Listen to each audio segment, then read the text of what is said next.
Welcome to Not Strong. This is a podcast for men about real challenges and real growth. Life can hit hard. What do you do when the things you've always relied upon quit working? When the way you've always handled things just isn't enough. When your physical, mental, and spiritual strength are put to the test? Do you push through, hold on even tighter? Or have you learned how to surrender? And what does that look like? We're here to explore the human spirit with you and share what it takes to press forward through life's greatest challenges. To tap into something bigger than ourselves and live a healthier, happier, more fulfilling life. Join us on the Not Strong journey. Welcome to Not Strong. My name's Kurtis Loftus. And I'm Tim Hamby. Not Strong, empowering the human spirit. It's great to be with you guys for another episode. This is our second one, Tim. Yeah. We're old pros. So, Not Strong, this podcast is for men mostly, but I'm sure there might be a couple ladies that will watch it just to discover what we're thinking about. Find some value in the content. Sure. It always helps to know what your other half thinks and how they feel. Yeah. And so the episode today, number 2, we've decided is going to be finding love. Yep. That's the simplest way I could put it. And since you and I have some experience in that realm. No, very blessed. I know you, in your marriage and myself and mine. Yeah. How many years do you have married? We are actually celebrating our 30th anniversary next week. Going on a trip out west and celebrating my birthday, our marriage, and remission from cancer. So your better half. What's her name? Gretchen. Yeah. All right. Well, that's really cool, but I got you beat with 43 years. That's incredible. Yeah, I think congratulations. I better get that right. It might even be 44. I know I've known her for at least 44 years. Yeah. Every year is a blessing. That's what I always say. Shout out to Margaret. That's the better half. And so we're going to talk a little bit marriage and what that longevity looks like for the two of us. And even before we got married, kind of what we imagined love was supposed to be, and then and not just marriage, but love of ourselves, love of the sport of surfing, just love in general. Because the Bible says one thing related to love, and I asked if you could look it up, because whenever you get married, a lot of folks use the scripture. I think it's Corinthians. Do you have that? Yeah, I can pull it up. We're going to try to find this, because everyone uses this when they get married. So what does it say? It says, about love. Love is patient, love is kind. It's part of Corinthians 13, which is often referred to as the love chapter. Love does not envy, it does not boast, it is not proud. It does not dishonor others. It's not self-seeking. It is not easily angered. It keeps no record of wrongs. Love does not delight in evil, but rejoices in the truth. It always protects, always trusts, always hopes, always perseveres. So that's impossible, things Tim. that we've been thinking about. Yeah. It's impossible. And but I think when you're young, reading that, it's like, oh, I can do that, right? Yeah, that makes perfect sense. Let's go. And then before you know it, it's like, this is almost the exact opposite of what I imagined was supposed to happen in life and pursuing love.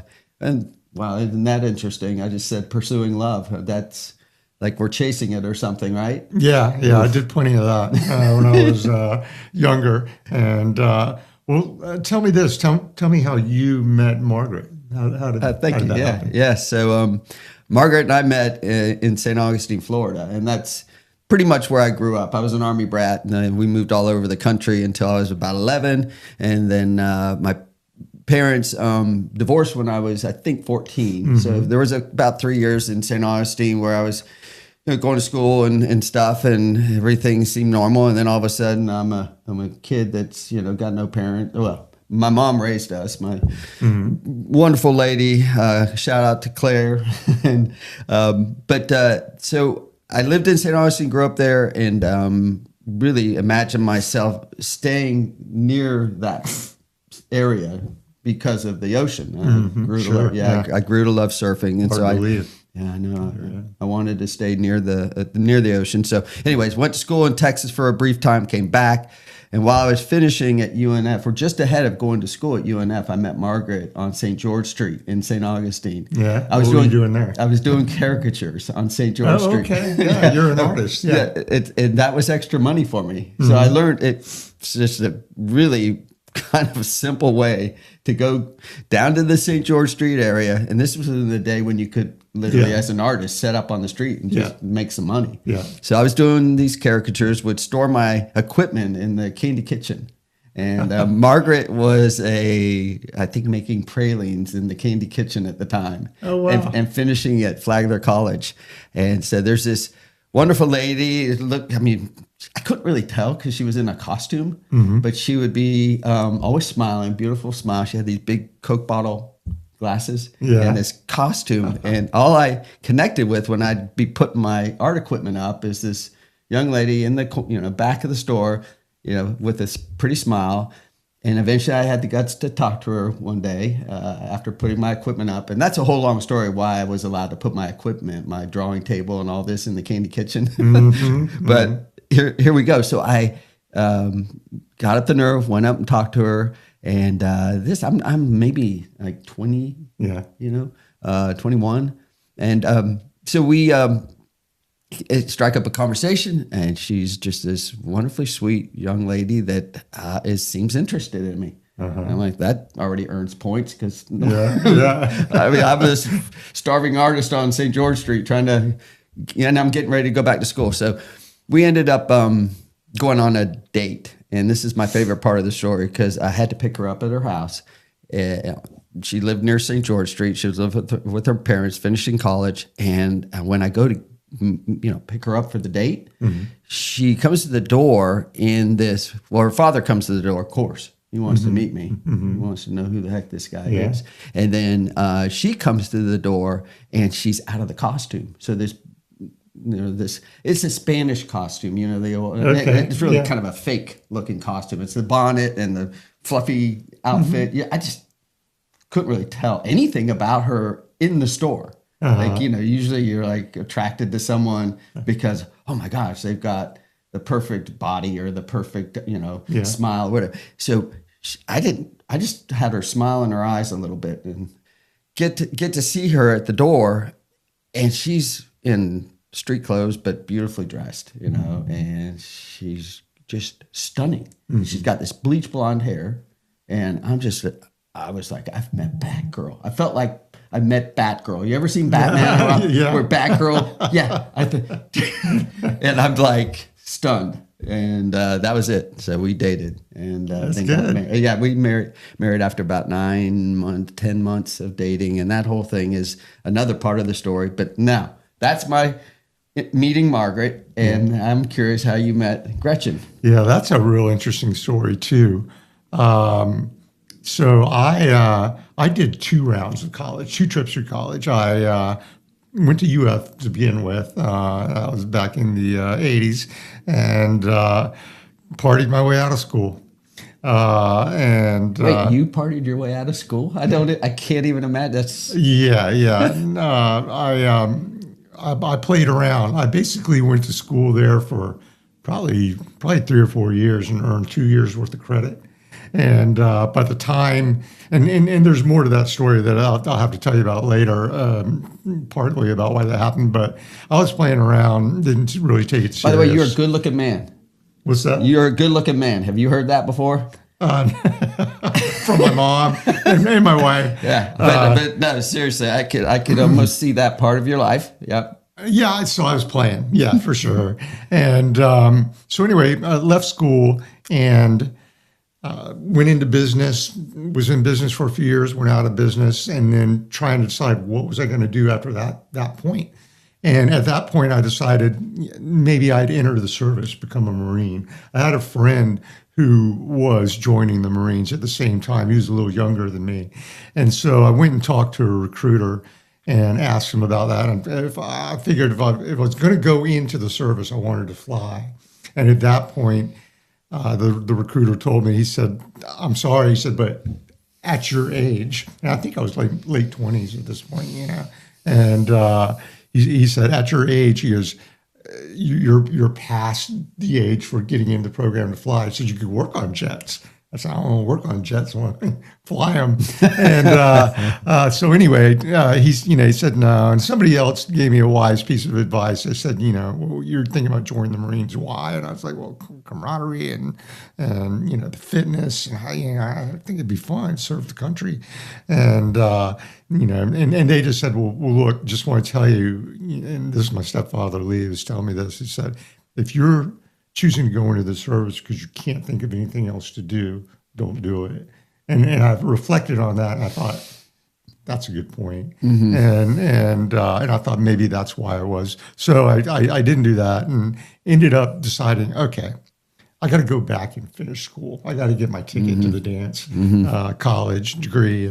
And so I went back, and I decided to get out of Jacksonville. I knew so many people here. I grew up here, was playing around here. So I decided to go to UCF, where I wouldn't know anyone, start fresh, heads down, go through college. I was older. I was a little more mature. and thought I'll just get through college real quick. So I went to UCF, and the very first day that I was on campus and I was at the bookstore going to get my books, I'm walking down the path, and I run into a friend of my little brother's. Mm-hmm. And he's like, Tim, what are you doing here? And I said, going back to school. And he goes, right on. He goes, we'll go out tonight. We'll go. I got a drinking buddy. I got a pool playing buddy. And I was right back into it. And anyway, but that night he took me to a house party. Mm-hmm. And at that party, I got in there, and, lots of people around and everything.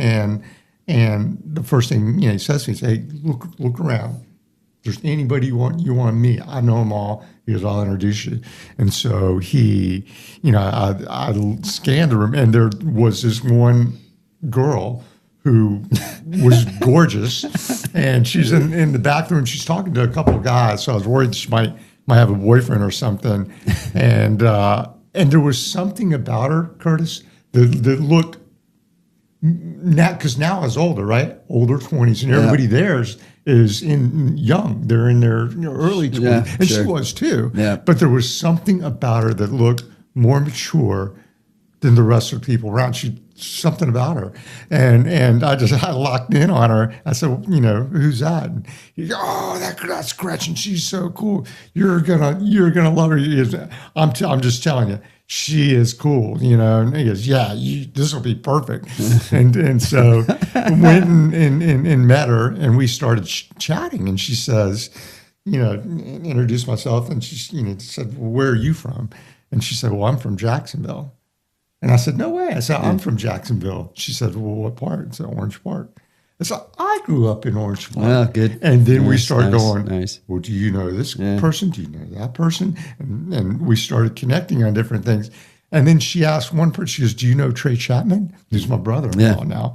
And I said, yeah, I know Trey from, surfing in the beach. And Trey and I were friends. We were social friends from the beach, and but not great friends. But when she said, well, that's my brother. And I was like, what? I never even knew that Trey had a sister. And so I ended up, we got on the phone, and it was probably well past midnight. And I got on the phone. I said, Trey, hey, it's Tim. I found your sister. Mm. And, and he's, he told me, he said, Tim, he said, there's been a lot of friends that wanted to date my sister. And he said, and you're the only one I would ever trust with her. And I would just ask that if you are intending to date her, that, you do it on the up and up. You're basically getting the conversation from the brother that the father's going to give you one day. That's too. Right. Yeah, he was that's good stuff. Protective of her, and that's good. But and so that's how we got together, and I ended up. How long was the courtship? 3 years we spent before getting married. Yeah, ours was short. It was quick, and it was because I was going to go back to school. Yeah. So it was nerve-wracking, as a matter of fact, because I'd fallen in love with her, Now, I'm going to be honest. Yeah. Some of it was what we can kind of share today. It was misguided a little bit because some of it was about me. Well, it would be cool if I could just live my life out with this beautiful, sweet person, you know, that cares so much about me. I mean, we've been dating now about 8 months, 9 months, and she's into me, you know, and I'm stoked. But I got to go back to school. Yeah. And I got to finish college. And I'm like wrestling with this in my head because I know I'm too immature. I knew that about myself at the time. I'm not fit. I mean, I haven't even got I'm just going to say it, I didn't have a pot to piss in. Like I literally am living in a mobile home. I've got a job doing vending machines, filling Coke and candy bars, putting that. And now I've fallen in love.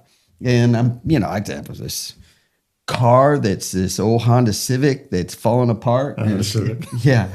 Same time. Yeah. And it was painted up and I had it, you know, duct taped and bondoed and everything. Yeah. And I just bought a motorcycle for myself so I could make my trips back and forth from St. Augustine up to UNF. Yeah. And now I'm going to get married. That's the challenge. Do I get married?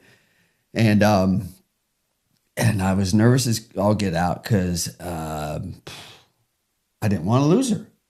If I was any father, like letting the daughter marry this poor artist living on State Road 16 in a trailer. Yeah. It's like, that fast. Yeah, no go. Yeah. But we did it. It was, I was going back to school. I knew that was going to happen in a couple weeks. I had taken her home one evening to drop her off, and we'd been struggling with this thing. And we even kind of, I argued the night I brought her home, and this is the night I proposed. This is what's so crazy about it. The night I proposed, we had kind of argued, and we got to her front steps of the house, and I just was like, oh my gosh. I just got on a knee while we were sitting there talking, and I just let it. I just said, would you marry me? And she's like, yes. And then it's like, well, we got about 5 days to put this together.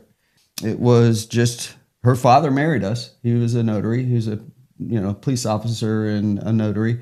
And so, yeah, just really tight, small family thing at my mom's house. We made the cake together. Her best friend owned a bridal boutique, gave her the wedding dress. Sweet little photos. We'll probably show some of those pictures. Yeah. But we were kids, dude. Yeah, we were like children still. Yeah. And so, and again, long story short, we'll get into some of these other ideas about what it looked like back then. And then, again, what really love might mean. Yeah. We've probably been through a ton of different stories related to love. So how long did it take? 3 months? Or 3 years? 3 years for us, yeah, we just 3 years, and we had an interesting story also about. Tell me about the proposal. Tell me how it went. Yeah. So ours at this point in our relationship, again, it been about 3 years, and we were living together here, and so I would go surfing down at Iguana, kind of just down the road in this favorite spot, and they got the big outlook at the north entrance, as you know. You can go check the waves and stuff. And so I told her we were going to go out to eat that night down at Volano Beach. There used to be a nice restaurant right there on the beach. And so, yeah, we were driving down. I said, hey, let's pull over here. Let me check the waves real quick. And so she said, all right. So we got out and we went up to the top of that overlook. And then, I surprised her, got down on one knee and proposed. And it was real beautiful. And so today, now that's where I do a lot of my running.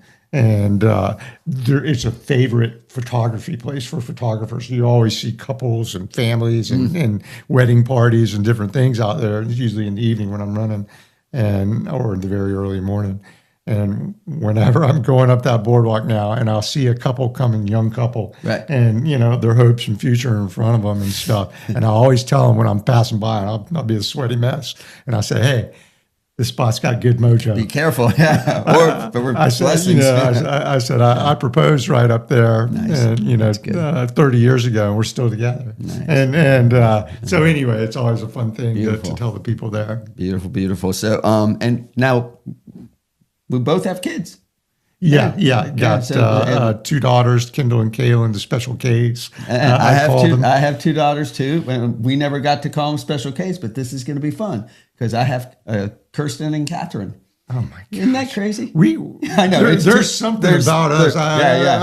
So both so many crossovers. I know. And ours came. We were going to name our first one, which was Kendall. We were going to name her Kelly after guess who, and didn't know boy or girl. Ended up being a girl, but when it was a girl, we were thinking, okay, well, we liked Kelly for a boy, and but when it was a girl, so we ended up. By the way, just tell them Kelly Slater. There it is.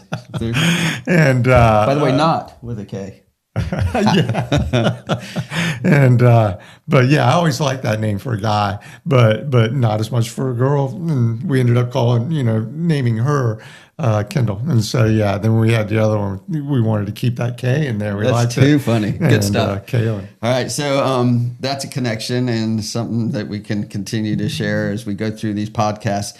Let's get into what is, the original early, what we'll call love and what we, thought it meant. Yeah. And then as life goes on and marriages and just relationships with people, we talked before the podcast. I think, there are things we love that are like our identity, like our work. I mean, I love surfing. You love surfing, right? Yeah. I love doing art. Yeah. It's producing and creating. I love that. And then the marriage, and you love a person, but those get more complicated, right? Because because the things that we imagine are really directly tied to us as an individual, art or surfing, when it becomes shared or you have to give up some part of it. When you're in relationship, the give and take is entirely different.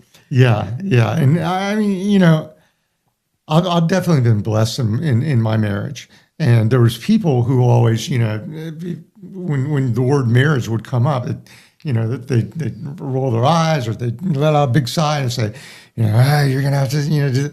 And for me, honestly, very honestly, marriage has never been difficult. It's been really easy. And Gretchen and I mean, literally in 30 years, we've maybe just a couple of arguments. I've been blessed in that way. Yeah. That's not common. I don't think. I think it's uncommon, and so I've been fortunate. But the things that I would say, there are, at the onset, I guess when you're figuring out, am I going to marry this person? What's that going to be like? Is making sure that you talk through the things, and there were important things. There were important things to Gretchen about my spirituality. Yeah, how I wanted to raise the kids and stuff. Right. Where we weren't a perfect connection on those things. We were pretty close, and a lot more than some people who weighed into it said, "We can get around this part." Yeah, so if you can kind of make sure that you're connected on, I think on those things at the beginning, that helps. Yeah. And again, I was older when I went into my marriage. I was already late 20s. So I'd been through some lessons and understood some things to do to make sure that the marriage was going to be stronger and as safe as it could be. So I had that benefit as well. Yeah. But I overall, I think I've been pretty fortunate. Oh, you are. Yeah. And I would tell you, I've been very fortunate, although a lot rockier kind of experience, more because of the way my behavior was. And, I've already shared very much an addictive personality. I just, by nature, I don't know if genetically, maybe it was the way I was raised, right? Mm-hmm. So a little bit more dysfunction in the house growing up in. So maybe I brought that into, for sure, the marriage. Although, gosh, Tim, I remember I've got to behave like a a man. Yeah. I want to be grown up here. I want to be able to be the right kind of father, the right husband. But I still had this imbalance within me, rationales that were very I'll just say it, self-serving, you know, and those are the things that you end up addressing over time if you're willing, because it takes some of the willingness to go, all right, is this about you or is it about, you know, And did that cause problems in the relationship? oh gosh, yeah. I mean, think about it. If you end up, it again, I think this is as broad as you can take it to your art, your surfing. You can take it to anything that you imagine you love. Do you want to own it? You know, is that why there's love there? Because you want to control and own and manage this? You know? And that's not love. Right? At the end of the day, that's the two people serving each other. Well, or yes, you do the art and you get joy out of it because it's coming from something bigger. That's where it begins to make sense. It's like you don't get to do art because you're such a talented, perfect person. You get to do art because you've been blessed with these talents. You have this gift. And, you know, just like any gift, you have to sort of practice the gift. You have to get after it and do it. But you do it with a heart and spirit that is always grateful, thankful. Hey, I get to do this. Gratitude is so powerful. And recognizing what you're saying, that it's a gift. And I think you go through enough where, and thankfully Margaret was patient enough with me. My kids, you know, they're now 33, 35. It's like crazy. It goes so fast. And, you know, if you're impatient, if you are single-minded, or some people say double-minded. How about that? You know, the double-minded man. You know, here I am. I'm going to be, you know, godly or loving and all that, but at the same time, dang it, it better serve me. You still got to deal with the world. Well, that and you know, I have come to this place where if I am willing.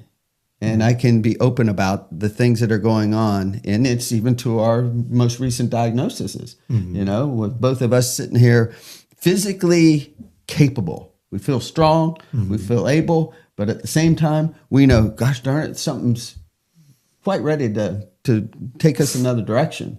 And, you know, how are we supposed to behave in that? Of course, we got to accept it. You know, it's not like we're going to be able to fight that thing. I mean, we just...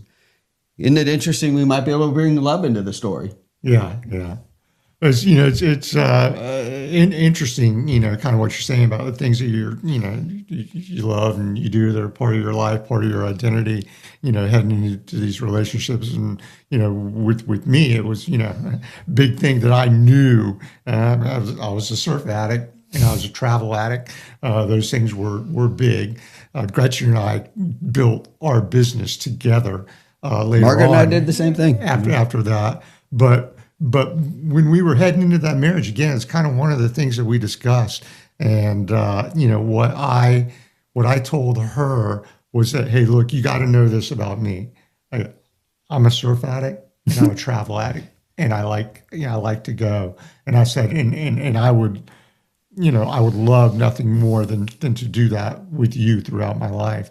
And I said, now if you're not into it, I'm still going to go, and I'm going to keep going. And when you know, I'll be going with my friends, and when they get tired of it, I'll be going by myself. And I said, it's just the way that I am. I got to do it. And she loved that. Yeah, she was like, awesome. she was like, no, I want to, you know, do this, because I've always wished that I could go. And I said, well, you can go with me for sure. and so, you know, from then on, I had like one guy trip. We'd gone to, you know, well, a couple of maybe the Bahamas and Puerto Rico, but from that day on, every one of my surf trips, and I went on a ton of them, they were with her. That's awesome. And when we had kids, they started coming with us until we got to where we couldn't afford them anymore because the kids got older. But well, congrats on that. That's awesome. But yeah, and that helped a lot. And then also, you know, going into the relationship before Gretchen, when I was younger, I had a relationship with a girl who I probably was headed down the road to getting engaged, and I ended up going to Puerto Rico with the boys. And so this is ahead of Gretchen. This is ahead, but how far? This is probably 5 or 6 years. Oh, okay, you're still a young man. And yeah, but yeah, we went on this trip and ended up. And I've been going out with this one girl for a couple of years, but ended up meeting a girl on the trip. Oh no! And so anyway, that girl, that eventually came back up, like all those things do. You don't get away with those kinds of things, and that came back up. And it ended up breaking up that relationship, I think, kind of putting a moral wound in it. Ugh. Not that was the girl that, I can't say that I would have married her, or that's, definitely not who it was supposed to be. I'm definitely supposed to be with Gretchen. And so maybe it was God looking out for us. Sure. But what it did teach me was something about fidelity and, protecting yourself from that, protecting yourself from temptation. And so I knew going into my marriage, when I get married, I'm going to be careful when I'm going out, and you're still young, and we're both still young, and still going out to the bars and going dancing, going to the clubs and stuff. But it was always with my wife. And I enjoyed every second. And I just didn't put myself in situations, expose myself to these situations where, like I did when I was younger, and there's going to be these opportunities to, be distracted. It makes all the sense in the world, but that was helpful. If you look at what's been going on in the world, and I think over time, and I try to pay attention to the general consensus, from our Western society and how we deal with God, religion, marriage, and all this stuff. And, I think it's in good shape. I just think this is my opinion, but people, kids, young kids are realizing how darn hard it is to get married, how darn hard it is to, be selfless and to be like, hey, I'm going to give something up for another person. It's almost like, and I may be wrong with this, but, it just is this sense of what I'm hearing. And I don't know if it's because now communications is more open and you have the internet and there's a whole lot more of these folks that are just looking for what would be called that influencer place. Like, I'm a pretty important person, and I don't want to stop my life for another person. Yeah. And that's, I get it. I can I can hear it, but then there's this side of me that says, oh my gosh, if you could just slow down a little bit and not focus solely on you and start to really see the qualities in another person. These days, I feel like social media and electronic communications, because back in our day, it was all house parties. It was eyeball to eyeball, face to face, and you're time, communicating. And now everything's done in this virtual way through cameras and like we're doing it right now, but we have to do it to communicate with whoever. Right. By the way, I think we have 8 people that like us right now, so we're growing. We're jamming. That's ahead of projections.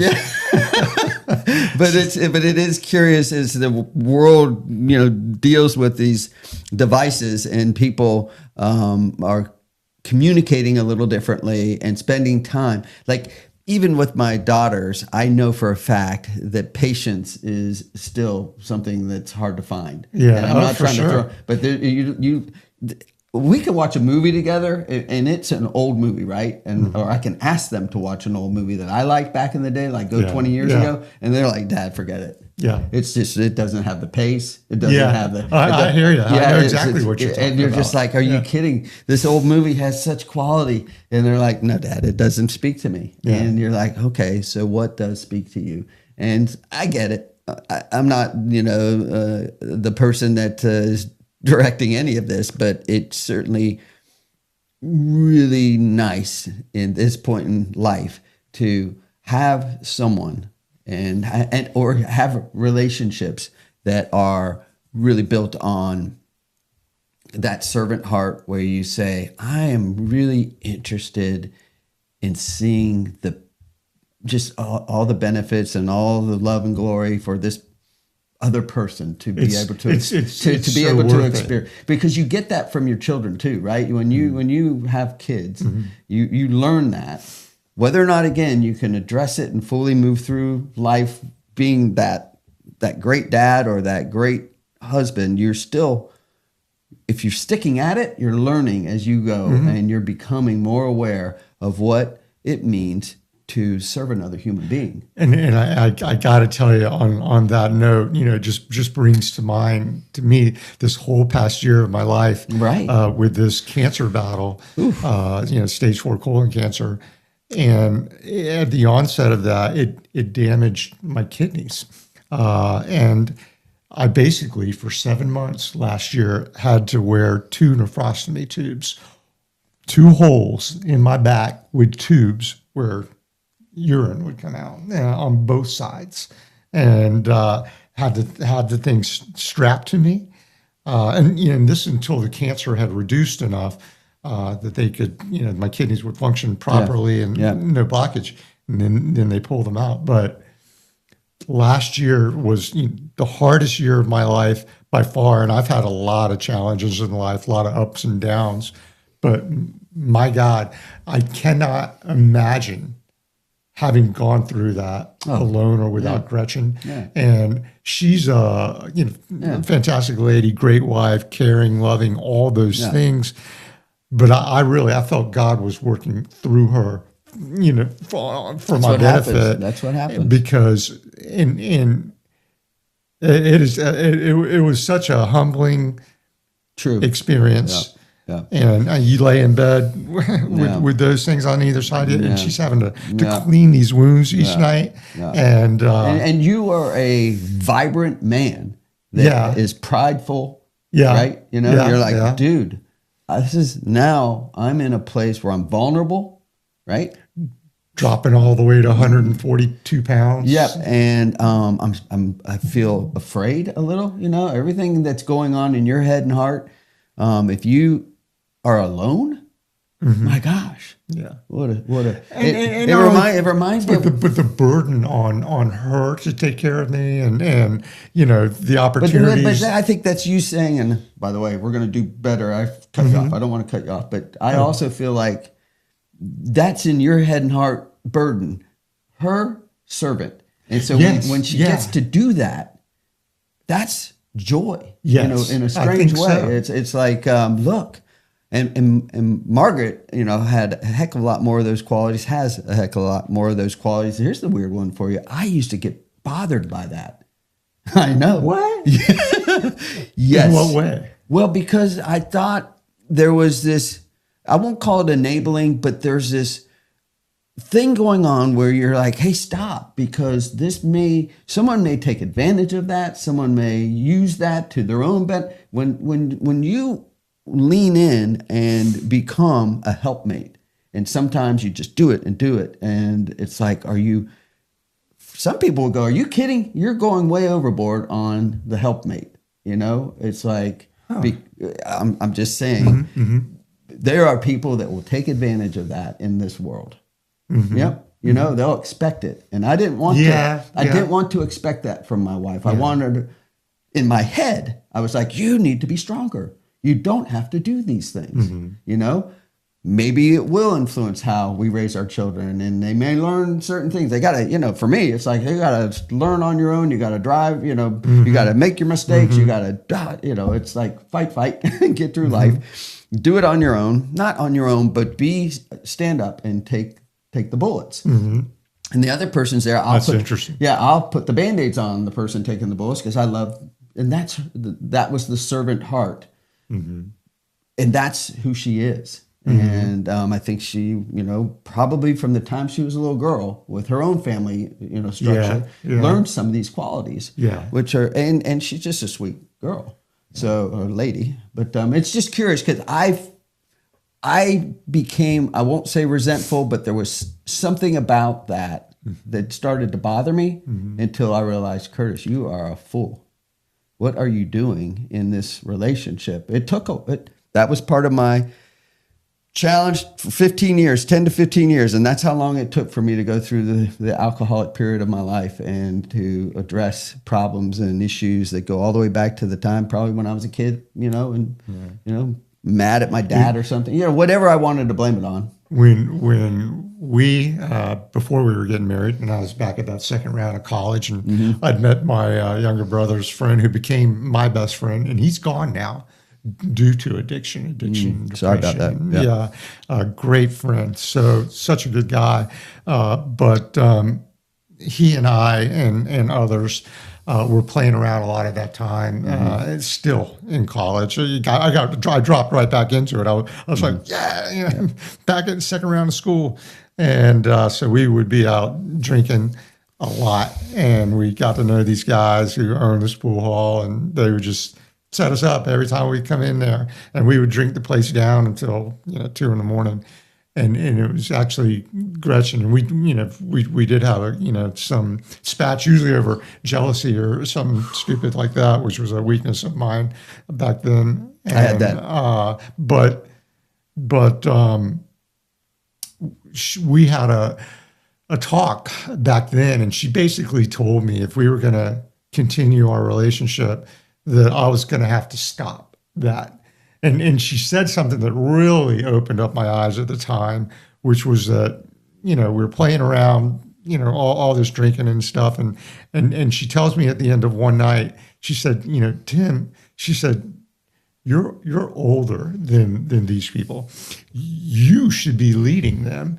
And instead you're leading them down the party trail, sure. and showing them what, how not to be. And you need to be more mature and act your age, and it opened my eyes, and I was like, she's right. I've already done all this. I've been doing it. I gotta stop. It's time. The giving up your identity, letting go of what you perceive is who you are. Like, let's just say Tim is that guy that used to party and have these great experiences, right? And these others would even follow you into those experiences. And then that no longer is working, because one, you've matured. Two, you've got a partner. Three, it's like, oh, wait, I do need to move on. Letting go of some of that stuff, again, is where love can step in. I think, it's like, can you love yourself enough to grow? Because it's a sweet little book. It's called Love is Letting Go of Fear. It's done in the 70s. Some people, it doesn't fit. They'll read it and they think it's too simple. I find it really beautiful in that you can experience so much growth and maturing when you are up against your own identity, like the things that you fall into, the things that you rely on, that you feel like make you who you are. And then all of a sudden they're no longer really going to be serving you well, or they're not the right, you're not maturing. You're not growing. And so when you can let go of these things, not be fearful in that growth, in that maturing, those experiences will strengthen you. I feel like, just like us, just this most recent battle that we're both going through, we won't call it a battle, but it certainly is a challenge. And when you are in it, there would be people going, oh my gosh, the poor souls, that's a struggle. And you're sitting there going, I'm growing right now. You're 100% correct on that. The mystery here is worthy of me dialing into, because it's new. I don't know what exactly the outcome's going to be, but I know in it, I'm going to be strong. I'm going to be with people in relationship. I'm not going to be, people push other people away when they get to these places sometimes. Because like you just said, they don't want to be a burden. They don't want to be perceived weak. They might even feel like, gosh, I can't get vulnerable. that's not me. And when you flip that around and you start to experience, call it a paradox. When you start to experience the other side of those things that you were, because I think it's a fear. That's why you're probably staying out of that space, because you're afraid of it, right? At the end of the day, it's fear or love. That's what I think. No, love is letting go of fear. It's a good book. You're hitting on something there for sure. Yeah. So we've hit on a bunch, and I feel like there's more to talk about when it comes to love, finding love. Correct? Yeah, for sure. Yeah, and we'll probably get that in another podcast, maybe next.